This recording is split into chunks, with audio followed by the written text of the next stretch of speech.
Your host for the WRCT TV Channel 60 special Halloween show. We are the Silver Foxes, the daytime and outreach arm of the Wisconsin Rapids Community Theater. We perform at assisted living facilities, church meetings, and at service club activities. If you are interested in booking us, check with the ushers or call the WRCT office. Any of you are welcome to join us.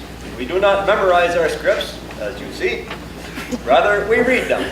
Our theme is practice, but no pressure, and a whole lot of fun. We begin this afternoon with a late bulletin that we are sure will be of interest to all of you. Sadly, we have learned of the death of the Pillsbury Doughboy. The following bulletin was just released by company headquarters. The Pillsbury Doughboy died yesterday of a severe yeast infection. It was brought about by repeated pokes to his belly. He was 71. The Doughboy was buried in a lightly greased coffin at 350 degrees for about 20 minutes. Dozens of celebrities turned out for the burial, including Betty Crocker, Mrs. Butterworth, the California Raisins, the Hostess Twinkies, Hungry Jack, Captain Crunch, and many others. The graveside was piled high with flowers. Pillsbury flowers, gold medal flowers, robin-hooded flowers, enriched white flowers, whole grain wheat flowers, rye, black bean, and flaxseed flowers. Aunt Jemima delivered the eulogy, describing the Doughboy as someone who never realized how much he was needed. Through his life, he was a role model for millions. The Doughboy quickly rose to fame, but in later life, he had a number of turnovers. He never considered himself a smart cookie. In fact, sometimes he wasted his dough on half-baked schemes. Despite being a little flaky at times, he could be crusty in some situations. When he first became ill, he was immediately rolled out and placed in a warm infirmary, where he was sure he would rise yet again. But it was not to be. The Doughboy is survived by his second wife, Plato, by their 2 gingerbread boys, and by a little bun that is still in the oven.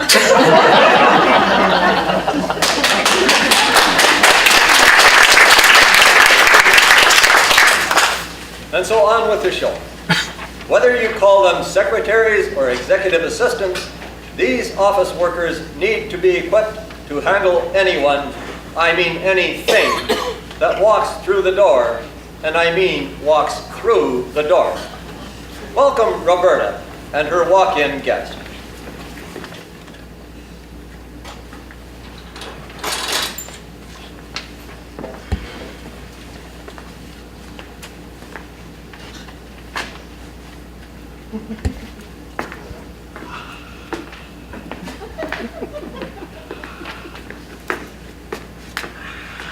Stop.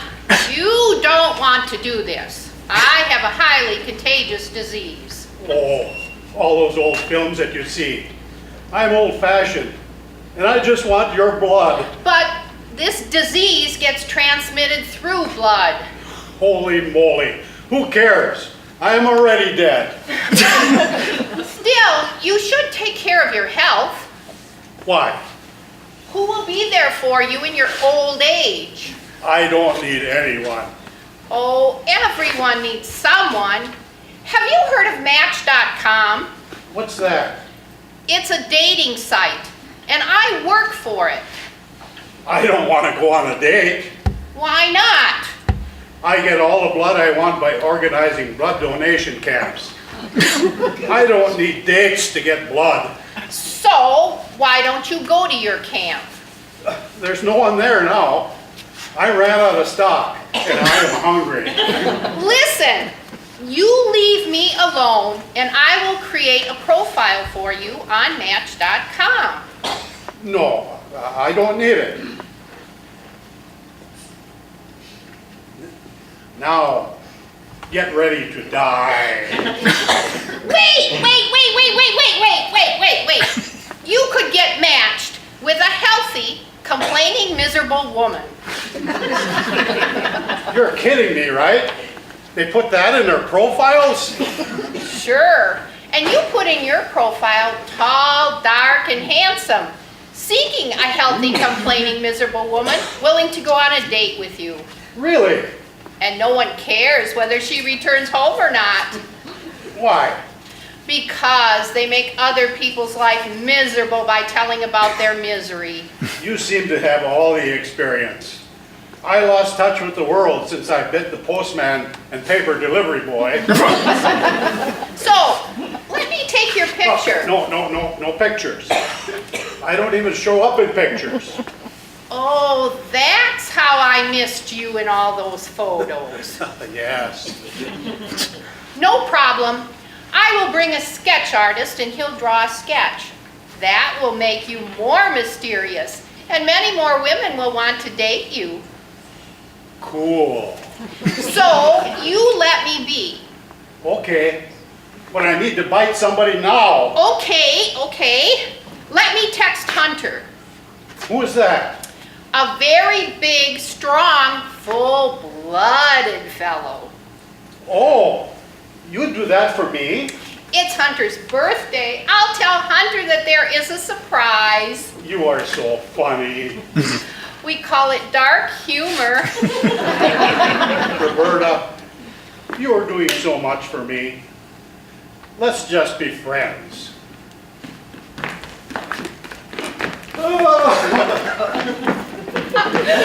Friends to the end.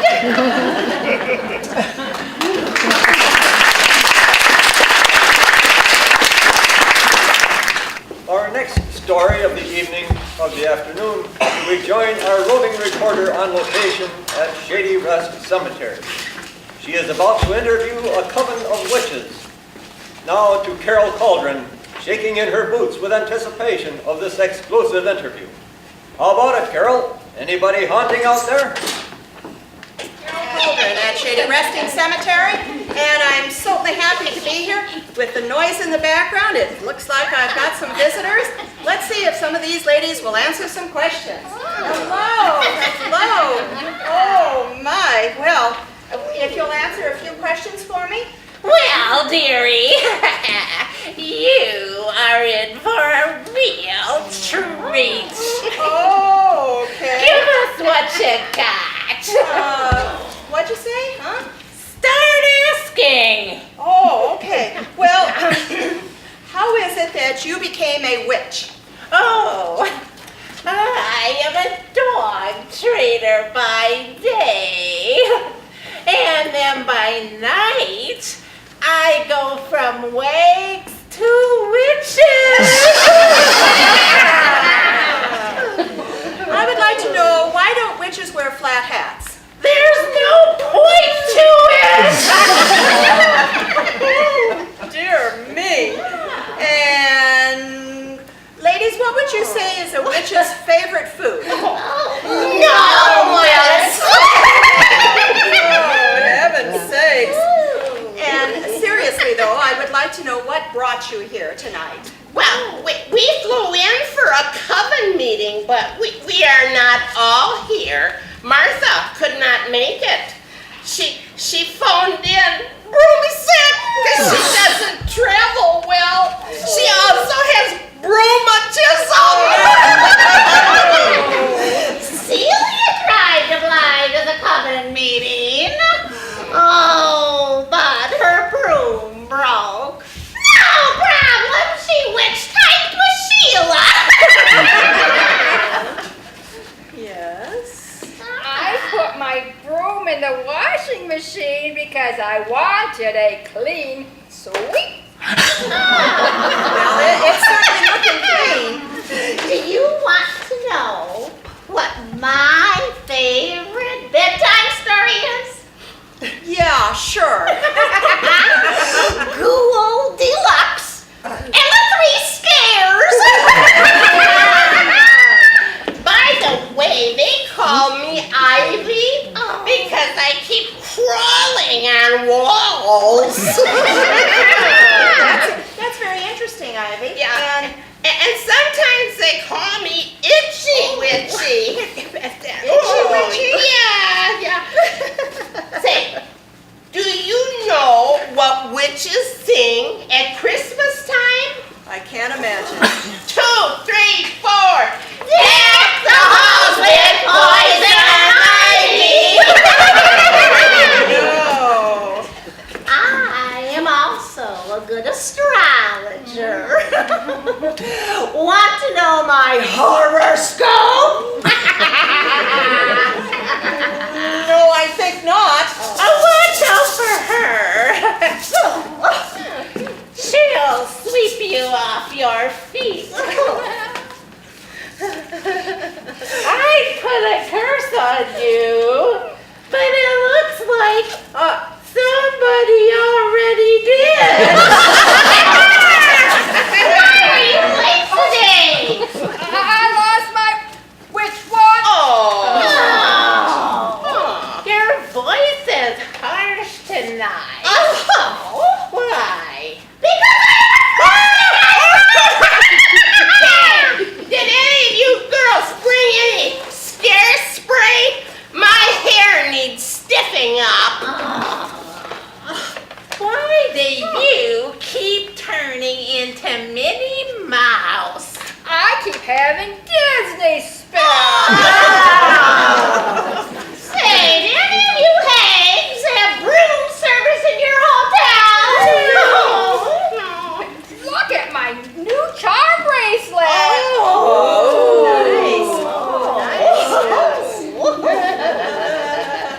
Do you want to be my roommate?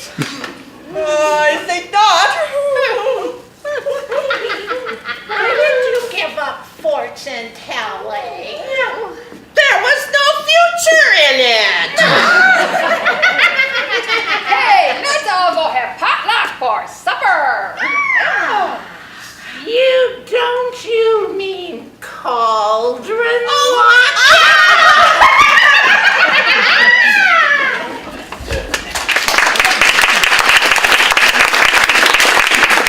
It was Saturday afternoon.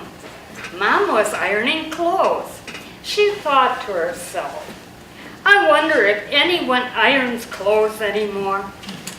Oh well. Her daughter Betty, age 6, was putting the saddle on her toy Palomino pony. Her son Billy, age 9, was building with his erector set. Kids, Daddy wants to take me out for a special dinner tonight. I already called your favorite sitter to stay with you. Okay, Mom, Billy replied. We can play Chinese checkers with her. Can Betty wear her cute cowboy outfit to show the sitter? She looks so cute in it. Please, Mom. I'll wear my Superman outfit with the long red cape. We won't get them dirty. Please, Mom. Okay, kids, Mom replied. Did you hear that rumble of thunder? It's starting to look pretty dark outside, Mom said, looking out the window. The clouds are coming closer. We could get some rain. Ring, ring. I'll get it. Hello? Oh, hello, Sandy. How about a half hour? She'll be a little late, kids. I think we can manage that. Thanks for calling. That was the sitter, kids. She'll be a little late.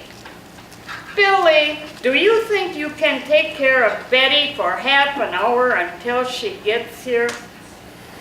Mom, I can do anything. I'm a super duper Superman. All right, Mom said, smiling. I'm ready to leave now. Be good. After a big family hug, Billy and Betty watched as Mom drove away. They had settled down to play when thunder rumbled. Did you hear that? Betty whispered. What? Of course I heard the thunder, Billy replied. No, I don't mean that. It's something else. It sounded like a meow. I didn't hear anything. I'll look out the window. No, I don't see anything. Gosh, it's getting dark outside. The rolling thunder brought a deluge of rain splattering against the windows. Billy, I'm scared. It's okay, Betty. Let's look at your new Texas cowboy book. Just as they started to read, the growing thunder crashed and lightning splashed and all stabbed in all directions. Then the lights went out. Billy, I'm scared. It's okay, Betty. I'm here. I'll look out the window to see if the neighbors got lights. There's something out there. It's huge with a big black head. It walks funny, like it's dragging its foot behind it. It looks like it's holding a big stick, and something shiny keeps bouncing when it moves. It's coming this way. Quick, Betty. Let's hide behind Daddy's big chair. If the black thing looks in the window, it won't see us. Did you hear that? The thing's coming closer. It stopped. I think I heard that meow again. It's on the porch. It's on the second step. It's coming here. Billy and Betty peered at the door from behind the big chair. Just then, the lights came on. Billy, the doorknob! The doorknob is turning! Oh my gosh, I forgot to lock the door! As they stared, the door flew wide open. The big black thing stood there outside, shaking rain in all directions. It's coming in! Billy and Betty stared mesmerized as it lay down its flashlight and cane on the floor. In relief, the kids yelled, "Grandma, Grandma!" Grandma reached inside her bag, pulled out a wet, bedraggled kitten, and said, "I brought a friend for you to play with. Let's make some popcorn."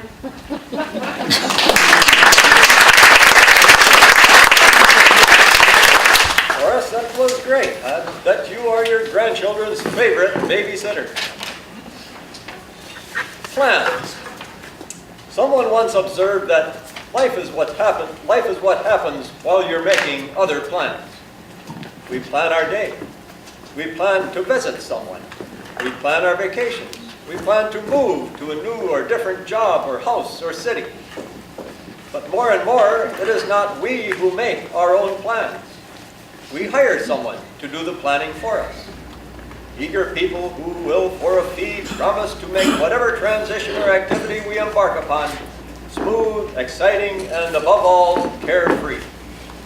For instance, we are all familiar with the term wedding planner. The thought of it conveys an energetic, overly theatrical personality presenting increasingly complicated and increasingly expensive ideas for this happy event.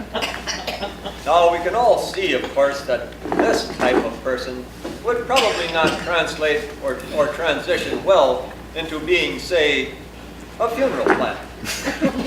Or would she? We join two grieving sisters who are welcoming a funeral planner into their living room.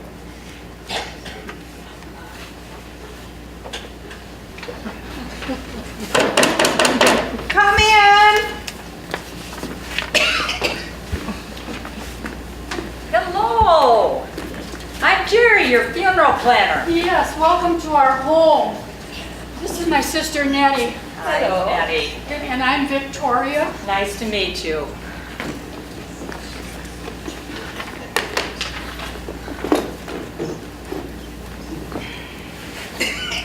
I believe we're planning to celebrate the life of your father. Yes, my father. My father, Frank.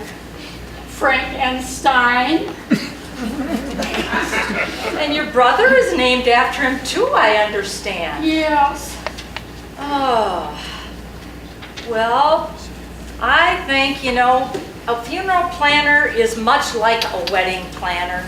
Funerals don't have to be depressingly sad events. Yeah, just because somebody died, what's to be so sad about? Sister! It should be a celebration of their life.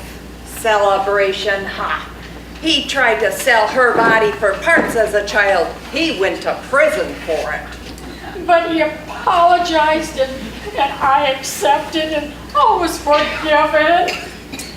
It should be a tribute to the life he lived and the impact he had on the people he came in contact with.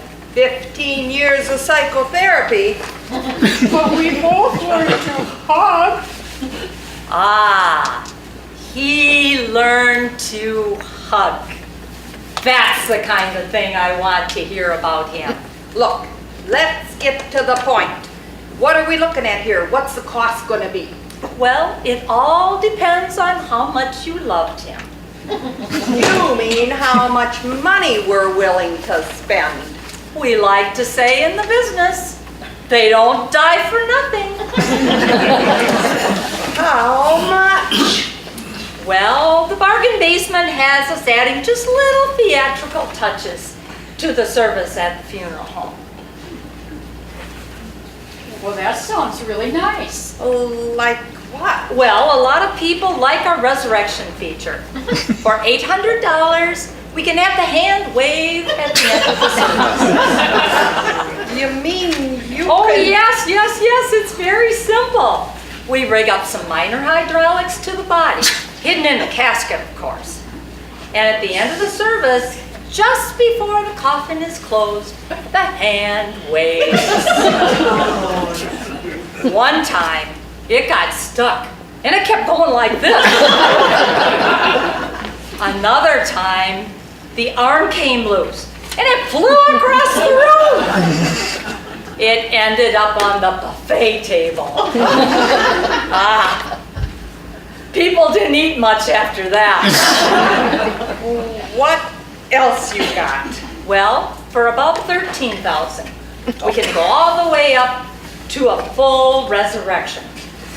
The entire body will raise from the casket amidst fog and rumbling thunder. Then a beam of light projects from the ceiling, and he is lifted up through a hidden hole in the roof as 500 white balloons float to the ground. It is just breathtaking. Everybody cries. Oh, I like that. Anything ever go wrong with that one? Well, we once experimented with pyrotechnics, where the flame came right up from the floor. Oh, wait, no. It's okay. We'll use our imagination. Well, most of the relatives thought it was actually very appropriate because he was probably going to hell anyway. Why can't we just have it right here? Exactly. That's what everybody's doing. There's so much more flexibility. How would that work? Here we can create a no-holds-barred presentation of who he was, how he lived, and how he will leave this world. Sounds expensive. He's my father, darn it. What would you suggest? Well, tell me about him. What work did he do?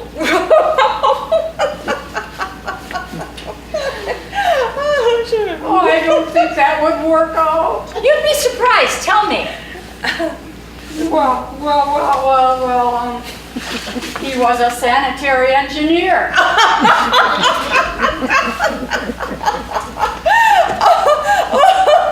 He was a garbage man.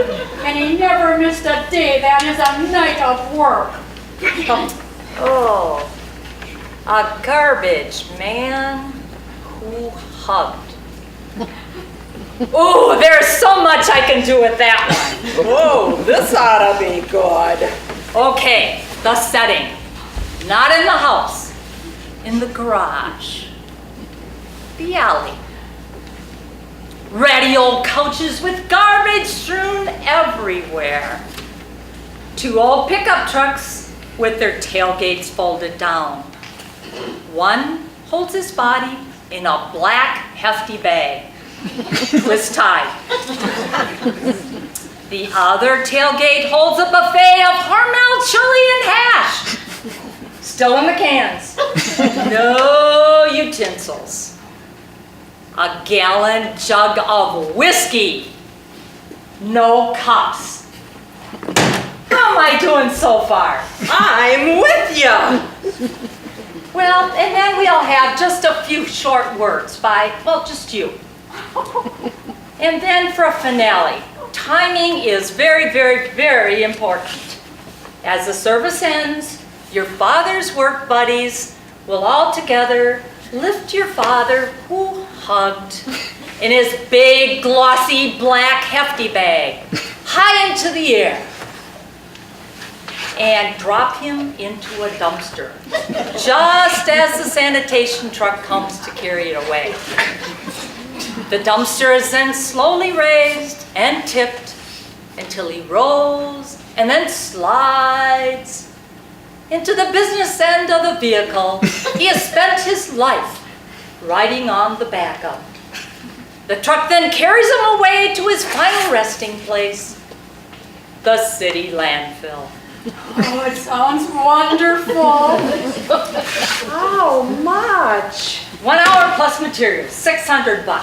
Oh, that's just beautiful. I'm sorry I ever doubted you. Now, if you'll just sign on the line, right here.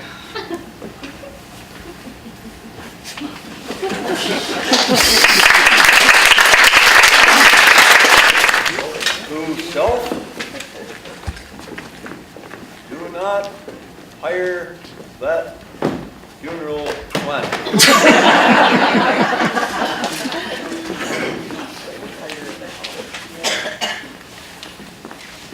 Bob and Valerie Mapleford had married at a very young age.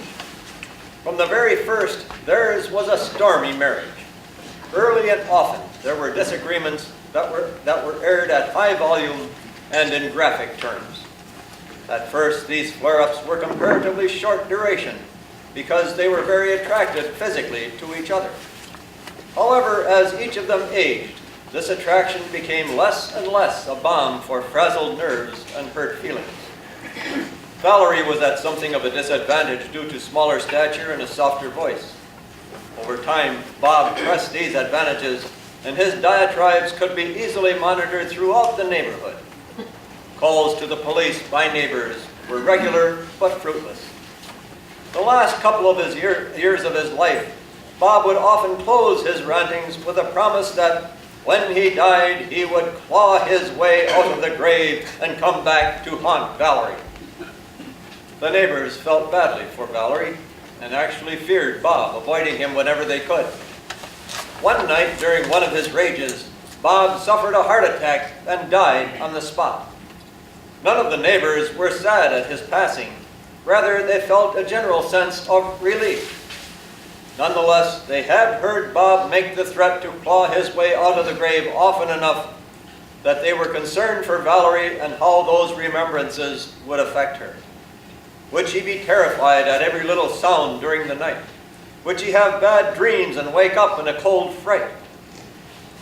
At the funeral dinner, a small delegation of neighbors approached her and gently put these questions to her. Her reply was immediate and matter of fact. "I have no concern at all," she said. "Let him try to claw his way out. I had him buried upside down. I know for a fact he won't ask for directions."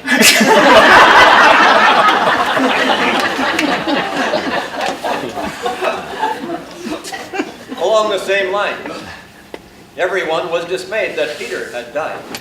A popular man, he had left his wife Mary strict instructions in his will that the wake and funeral were to be jolly and happy affairs, a celebration of his life. To this end, Peter had left $25,000 in his will for the celebration. Our roving reporter is still on location at the cemetery. Let's look in on the scene.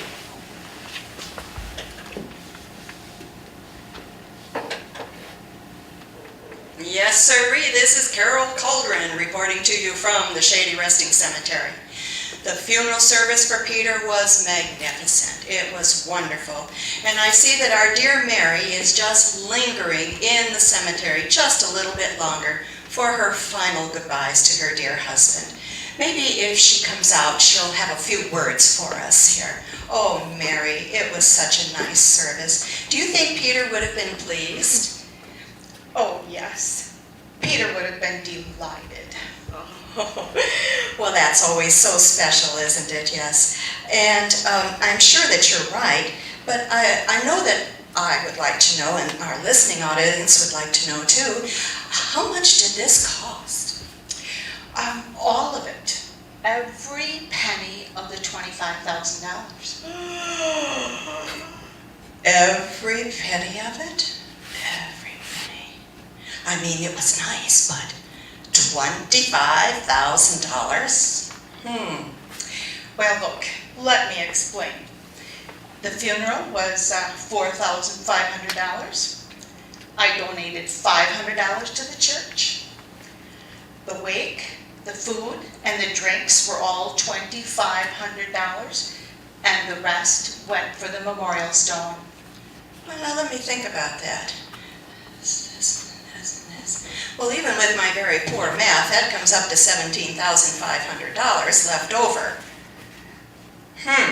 My goodness. $17,500 for a memorial stone seems like an excessive amount. What about that? Well, it was about 30 carats.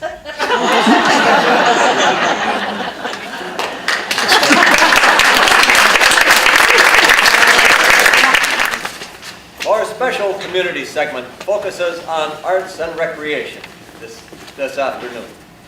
The Cranberry Marsh Theater is readying for a special event, and the adjacent park is teeming with activities. What's happening in the park? It appears to be an invasion of zombies.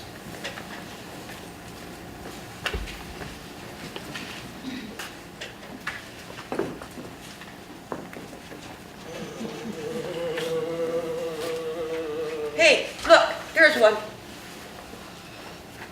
Man, he's getting away. Look, that guy over there. He's just standing there. Let's go get him. He noticed us. There he goes. Look, oh girl, they're always falling and tripping and dying. Horror movies. We're zombies, so I wonder if the same concept applies here. Would you look at that? She got away. What a big surprise. I swear, I've been seeing that boy over there everywhere. Hey, you wanna bet he's stalking me? Don't flatter yourself. In case you haven't noticed, you're a zombie. Not exactly a model girlfriend. Not that that makes a difference. Look, another person. Okay, stop. Come on, quit. Stop. What? I could have had him. Sure you coulda. Just let me ask you something. How long have the two of us been zombies? About 7 weeks. And in that time, how many people have we collectively bitten? Well, there was... No, he escaped. Oh, there was this one guy. Oh, no, he bit me. None. Correct. And how many zombies approximately reside in the city? Well, there's me, and there's you, and there's me, and there's... Two. Just the two of us. And do you know what that makes us? Not really. It makes us the worst pathetic zombies invasion in the history of the world. Never before has a zombie invasion been so utterly full of failure from the Britain. Well, there haven't exactly been that many zombie invasions. That's not the point. The point is we suck. Most of these people don't even know that we're zombies. Most of them think we're just a pair of crazy homeless gals who like to bite everybody. Are we? Yeah. What? No. But you see what the problem here is, right? If nobody has even acknowledged the fact that we're brain-eating monsters, we must be doing something wrong.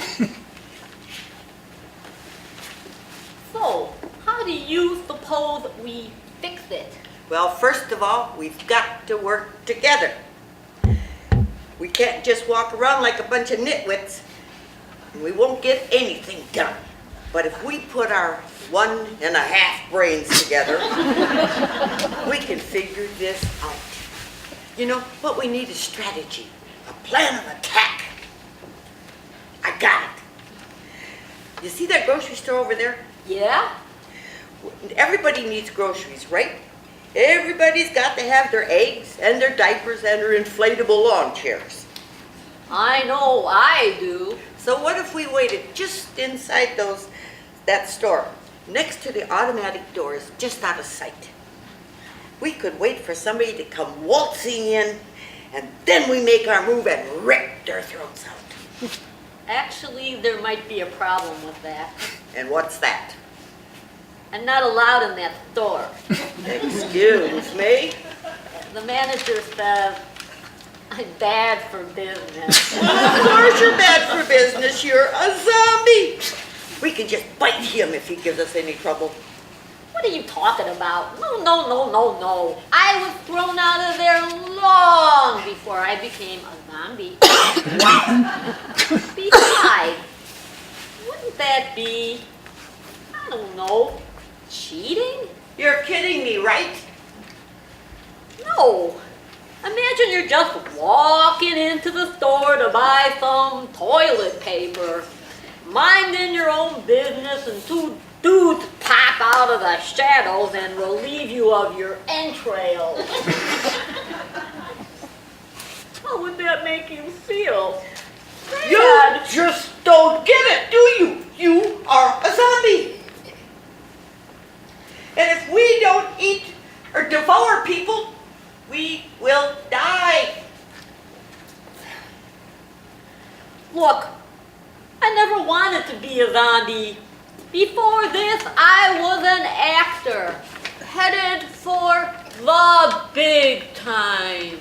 I didn't want to be a zombie either, but you had to go sneaking up on me anyhow. And am I complaining? No. And I got more cause to be complaining than probably anyone else in the world. I'm a zombie and I'm stuck with an idiot. So what were you before you became a zombie? It's stupid. Oh, come on. Who am I going to tell? Fine. I was a dancer. What's wrong with that? You don't think I'm lame? Of course not. What kind of friend would I be if I thought you were lame? Friend? Well, thanks. Thank you. Why don't you show me some of your moves? Well, I'm not really prepared.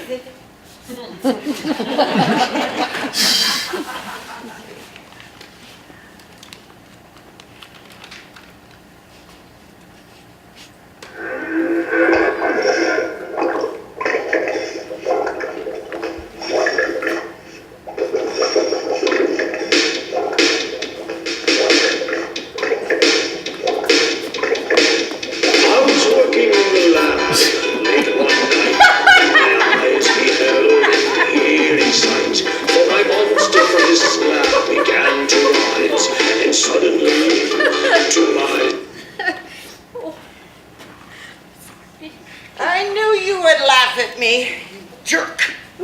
I'm sorry, but I just can't take you seriously. Well, this has been fun, but I think I got what I needed. What are you talking about? This whole thing, I'm done. What do you mean you're done? You can't just quit being a zombie, not unless you found an antidote or something. Wait, you really think I'm a zombie, don't you? You're not a real zombie? Of course not. You do realize zombies don't exist, right? And I've been walking around trying to bite people for 7 weeks with you? And now you're telling me you're not even infected? I told you, I'm an actor. I'm playing a zombie in a movie and was preparing for the role. For 7 weeks? I didn't get this part for my good looks.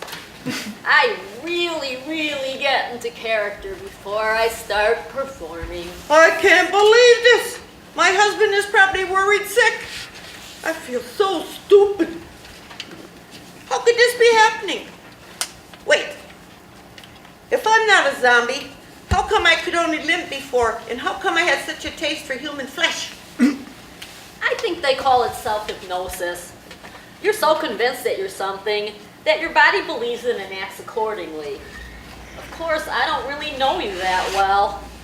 The human flesh thing might just be you. You could be a cannibal, but I don't judge.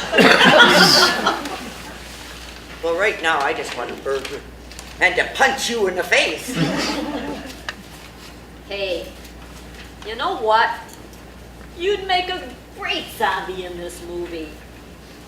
You get more into character than I do. And now that I think about it, I believe it's a musical. You could really put your dancing skills to the test. I don't care. I want... Wait. You really think I'm that good? Heck yeah. We start shooting in a few weeks. I think I can convince the producer to fit you into the cast.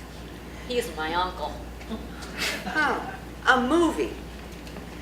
Even if you aren't that good a dancer, it's better than nothing. I'm just going to pretend you didn't say that. I've thought about it, and I think I'll take you up on that deal. Imagine the surprise on my husband's face when I tell him. Yeah, that's the spirit. I'll call my uncle right now. Where'd I put that phone? Ah, I have some great ideas. It's me, your favorite niece. Have some great ideas for your musical. We can hold auditions here in the park. Send your director over right away.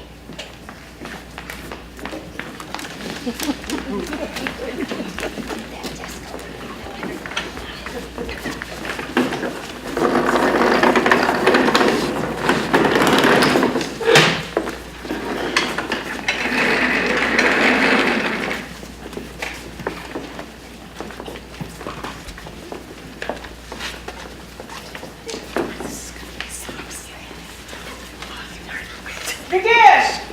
Dracula!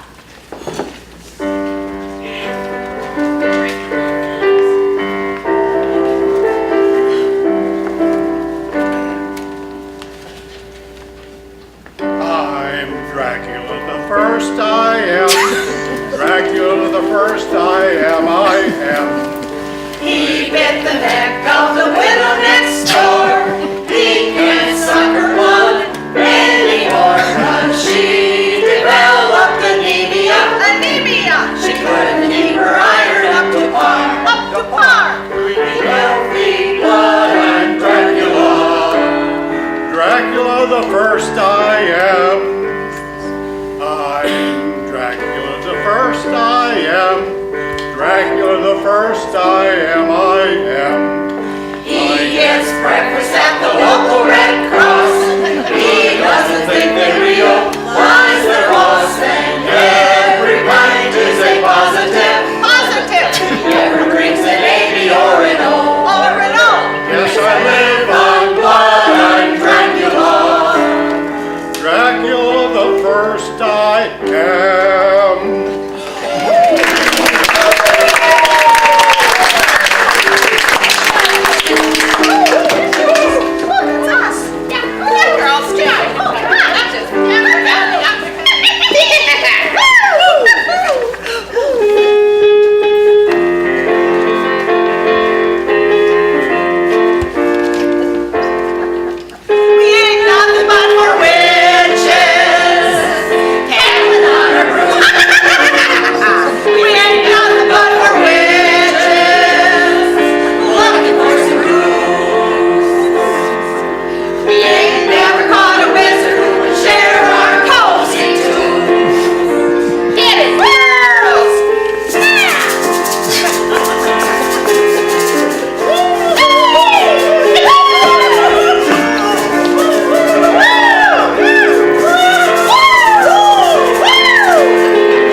Make my face sparkle, look patriarchal, and dig me out a 6-foot hole. He's got to be there in the morning, laid on a slab and looking droll. Close up the casket, seal down the gasket, and get him to that 6-foot hole. Face down my eyelid, powder my nose. All of my kids dress me in nice clothes. For he's getting married in the morning. Bong, bong, the bells are gonna toll. Paint him with makeup. I don't want to wake up and take me to the grave. Take me to the grave. For Pete's sake, get him to the grave on time.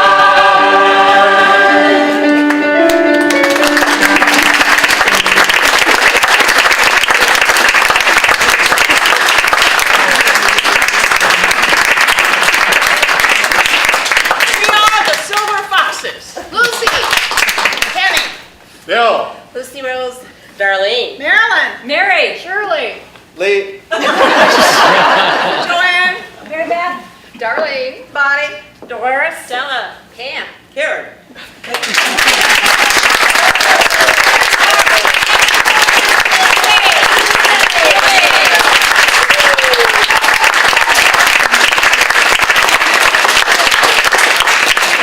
recognize our wonderful director, Penny. And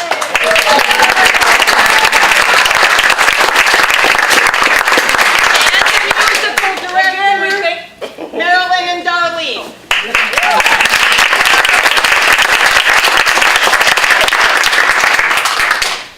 Okay, we would like to thank you for coming and have a happy Halloween.